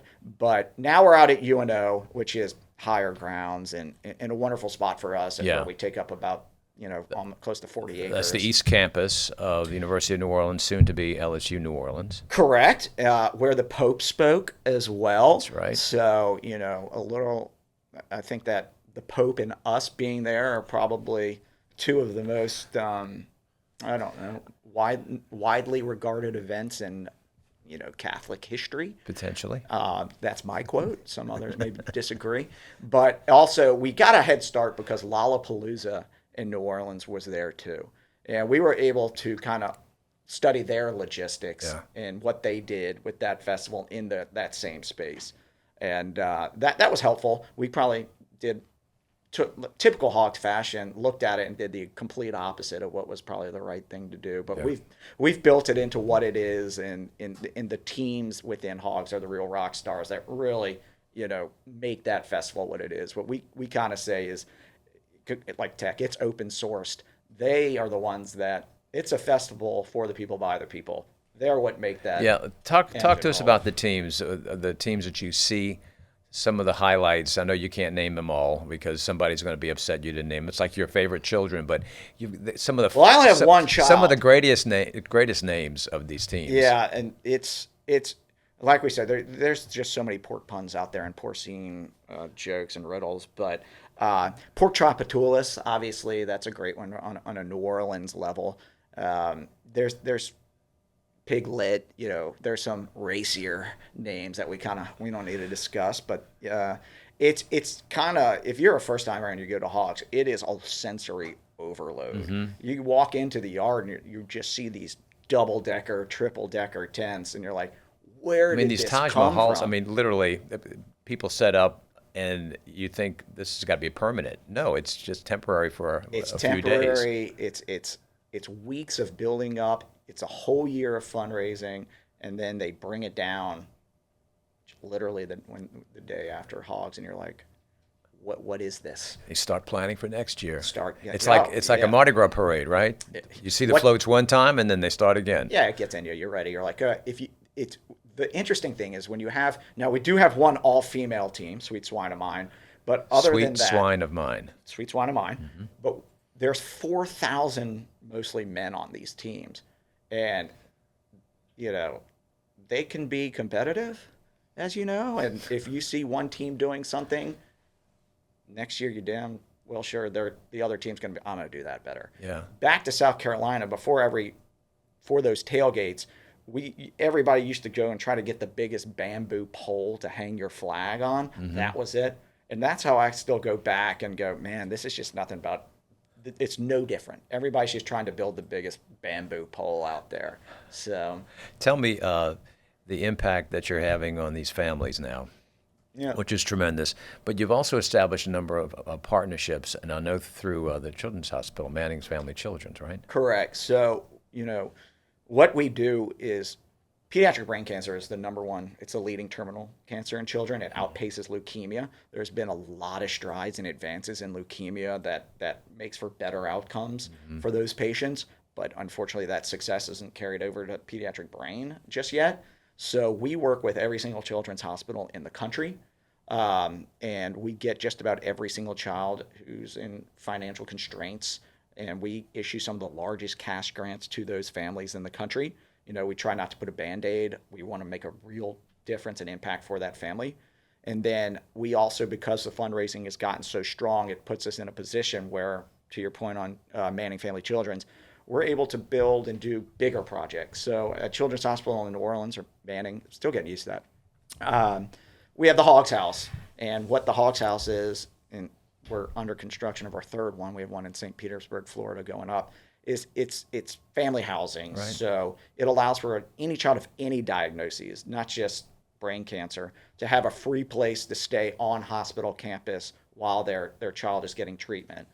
And why that's important is there's a lot of studies that shows that, the medical care, you're going to get great medical care, but there's an emotional side. Mm-hmm. When families have to be broken up and they have to travel to get the best care possible for their child, there's a stress that impacts the whole family.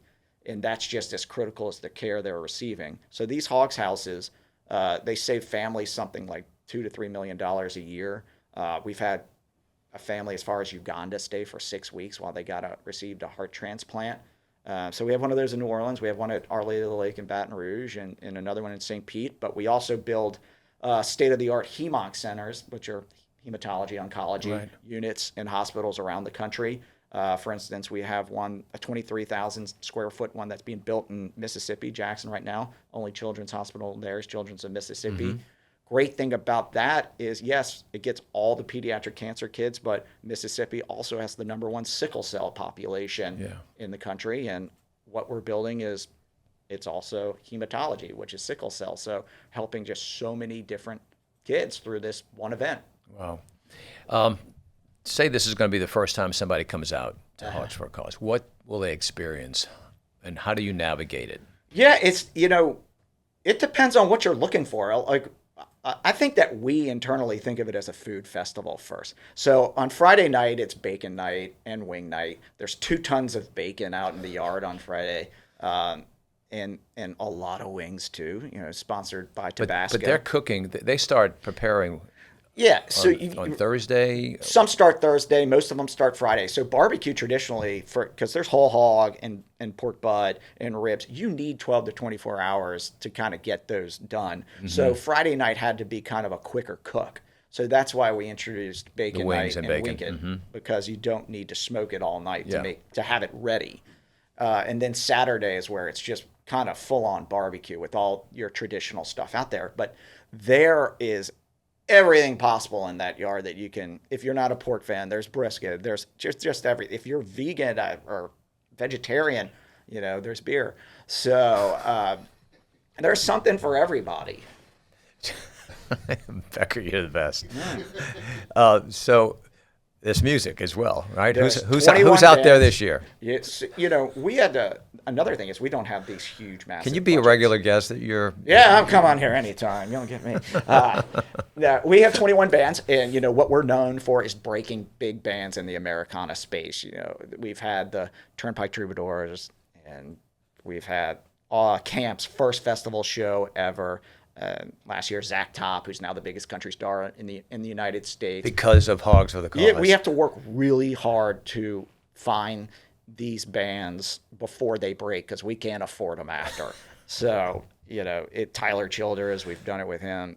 Marcus King, there's a litany of them. So a lot of times we say you may not know some of these names when you come into the yard, but go watch them because one day you could brag and say, "Oh, I remember when I've saw been to them that at concert." Hogs, they were nothing. They were just a backyard, But I found them.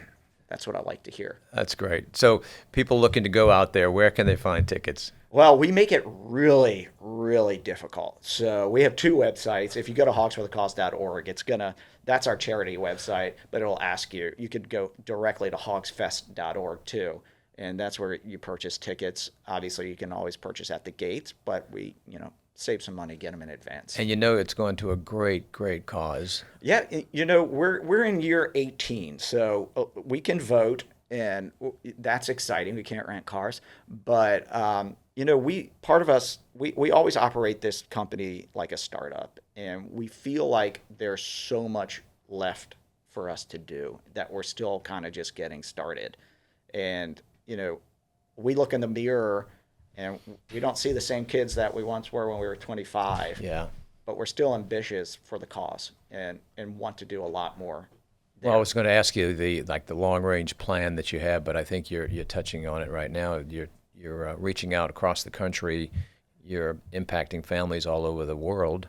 Right, and I think it's important that we're a charity that has a festival, not a festival that supports a charity.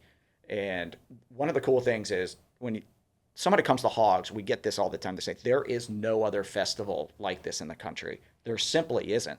And New Orleans is one of the only cities where this can be done. We looked at scaling it, and it just can't be done. But the cooler thing is a lot of the children's hospitals around the country will say, there is no charity like Hogs in the country. It doesn't exist. So that makes us feel a lot better about what we do. Like, do we throw killer party? Yeah, but at the end of the day, the 363 other days of the year is where we're really grinding. Do you have room for any more teams in the years to come? We don't. Unfortunately, we're in a great place where, we have this massive wait list, but we don't have the space. Right. So for anybody who's been out there, we do awards that Saturday night. It's up to the last second to be able to get that done, with judging, logistics. I've had the fortune of judging, and it is the most delicious experience I've ever had. We can't even put another category in there because that'll put us an hour behind just by doing another category. So we've hit our sweet spot around 85 to 90 teams, and that's where we like to keep it. Or it would go on till next year. And what's so good about these teams, and I know several of the team's members, this is something they really look forward to more than anything other than a winning Saints season. Yeah, well, I don't know about that, but I think it originally started we kind of broke the mold, they said, of getting guys to fundraise. And originally I think it was, hey, honey, it's for the kids. I'm just going to drink 38 beers and smoke this hog. I'm fundraising. I'm not partying. I'm working. I'm trying to make a difference here. But then they all saw the experience they get, and then the tangible results that the charity's making, and that's where the buy-in really came in. Yeah, it's fantastic. What you and Renee have created, just again, you're impacting families all over the world, and we can't thank you enough. Yeah, we really appreciate it. Love it, and good luck this year. Good weather this year.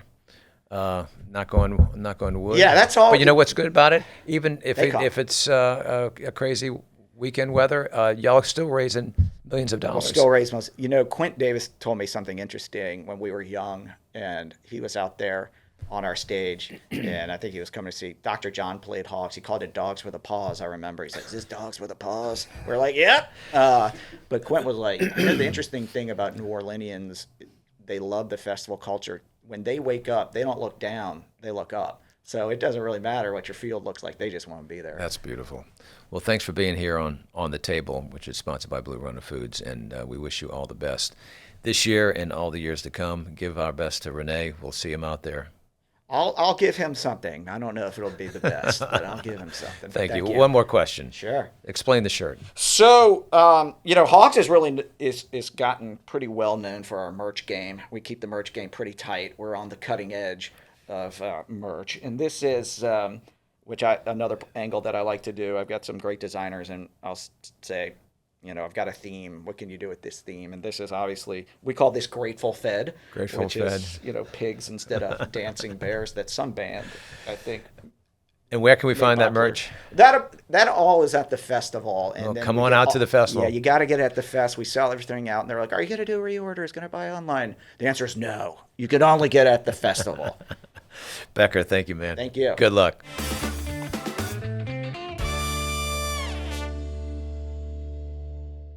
All right, another favorite segment. This week in New Orleans, let's go to April Dupree. Thanks so much, Mark. Here's where to eat, drink, and of course, play this week in New Orleans. Easter brunch in New Orleans is always a big deal, and one of the most elegant options this year is at the Four Seasons New Orleans. Their Easter brunch buffet takes place Sunday in the River Ballroom with classic brunch favorites, sweets, and of course, stunning views of the Mississippi River. If you're looking for something a little more lively, St. John is hosting an Easter Day drag brunch, which is sure to bring plenty of energy to the table. And if you're just hoping to grab a great meal around town, you can also find tables at favorites like Good Catch Thai Urban Bistro, Junebug, Beggar's Banquet, Pomelo, and Gianna, all great spots to start your Easter Sunday. Head over to Port Orleans Brewing Company for their grown-up egg hunt. And yes, it's exactly what it sounds like. Eggs filled with cash, candy, art, and gift cards are hidden around the brewery, all of the proceeds supporting Whole Village Art Therapy. Now, if that gets you in the mood for a little local brewery tour, there are plenty of other great spots around the city. In the Irish Channel, check out Miel Brewery and Tap Room. Farther down on Chapatula's Urban South Brewery is always a lively spot for a pint. Beer lovers also swear by Courtyard Brewery in the Lower Garden Districts. And in Mid-City, Second Line Brewing is a great neighborhood hang with a solid rotation of local beers. This week, the city will be hopping for sure. Midweek Wednesday at the Square, we're returns to Lafayette Square with Jelly Joseph featuring Nigel Hall, plus Ashton Hines and the Big Easy Brawlers. It's free, outdoors, and one of the best midweek music scenes in the city. The Crescent City Classic, one of the city's most beloved spring traditions, returns on Saturday. Thousands of runners and walkers take to the streets for the 10K race, which finishes in City Park. Waiting at the end of the route is the Michelob Ultra Race Fest, a big post-race celebration at the City Park Festival grounds. Enjoy live local music, food, and plenty of drinks with runners, friends, and families all joining in on the party. And of course, Easter Sunday in the French Quarter is a spectacle all its own. The day starts with the historic French Quarter Easter Parade, followed by the Chris Owens Easter Parade, and later in the afternoon, the Gay Easter Parade. Expect colorful costumes, carriages, bonnets, beads, and plenty of classic New Orleans pageantry. For more information on where to eat, drink, and play this week, visit neworleans.com. Back to you, Mark. Thanks, April. And now each week, as usual, we like to close with Positively New Orleans.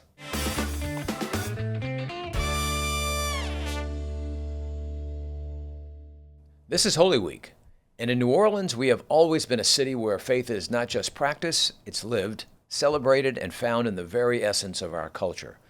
From our earliest days, many faiths found their way to this bend in the river, bringing with them traditions that would shape the soul of our city. Look around our many neighborhoods, and you can see it in the skyline and hear it in the bells. In the historic French Quarter, the grandeur of St. Louis Cathedral stands watch over Jackson Square.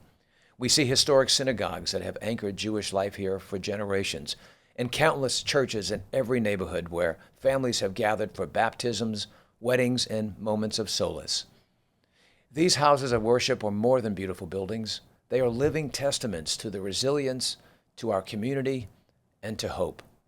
Also central to this story is the profound influence of African American faith traditions.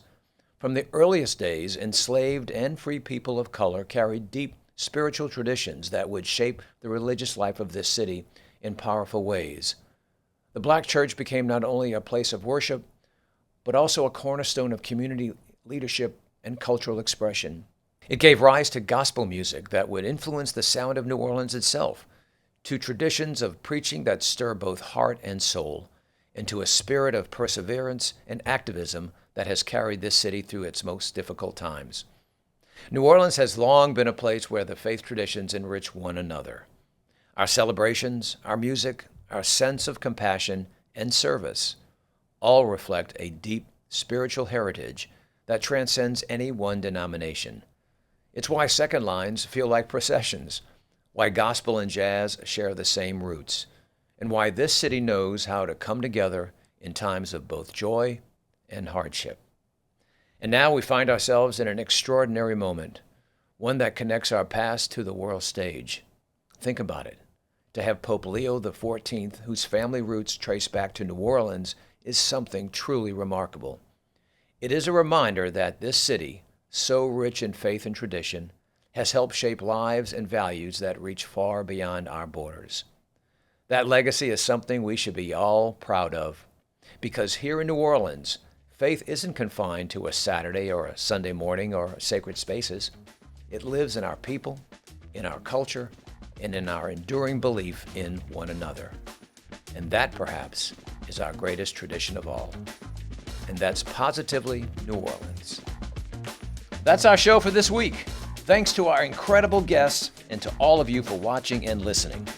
And a special thanks to our sponsors, Blue Runner Foods, New Orleans & Company, our friends at Visit the North Shore, and their podcast, All the Waves. Go check it out. And don't forget to subscribe and hit that notification bell for all of our new videos.